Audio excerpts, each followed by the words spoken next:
I'm John from Lighthouse Window Cleaning, and today I want to share a story that happened with my brother-in-law Greg, his dog Jaime, and my wife Teresa. And Greg was known as the fun uncle.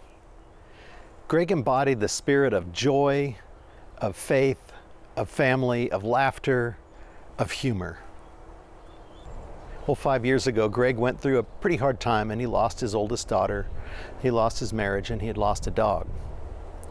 My wife, in her infinite wisdom, decided to purchase Greg a new dog.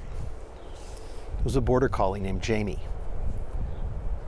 Jaime and Greg bonded.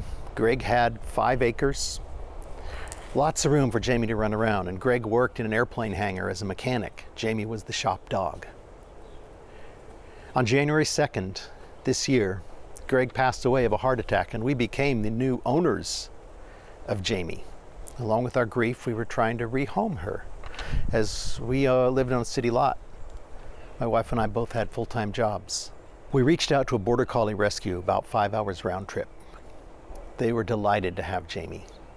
They says, "Bring her over. We know about these dogs. We know about all of their quirks." 3 days later, the border collie rescue called us and said, "Come get this dog. She's not adoptable." I had reached a point of resignation. That was actually the 3rd time that we had tried to adopt Jaime out. And I realized that we were going to have Jaime in our lives for a long time. And I took Jaime on a walk up to a place called Clover Valley in Rockland. It's private property. I was walking up the dirt road, and while I was walking up the dirt road, I hear a motor behind me, and an ATV stopped, and I thought I was going to get kicked off, which I have been kicked off there before, and it was 2 shepherds. They were tending the flock of goats that were grazing on the hillside. And they looked at Jaime and they said, "That's a really nice dog. Are you interested in selling her?" I said, "No, but we've been trying to find a home for Jaime." And on that day, after a conversation with my wife on the phone, I handed them the leash. And I walked home alone. And that day I took a different path.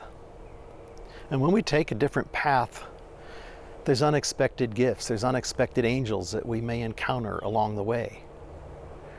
In that case, it was Henry and Elvis, the shepherds. I know Greg had something to do with this. I know God had something to do with it. And I know there was a great sense of joy in knowing that Jaime is in a place that she was intended to be, herding goats. We'd been back a few times and we got to see her in action. So in this year, in 2020, we've all been asked to take a different route with the pandemic and things going on in our world. And as we're on that different route, look for opportunities to seek the angels that you may encounter along the way. Teresa and I were married 27 years ago, and Bishop Michael Kenny said in his sermon, "Remember this always, when God is for us, who can be against us?" So thanks for listening. I wish you all the best in the second half of 2020. Blessings from John at Lighthouse Window Cleaning.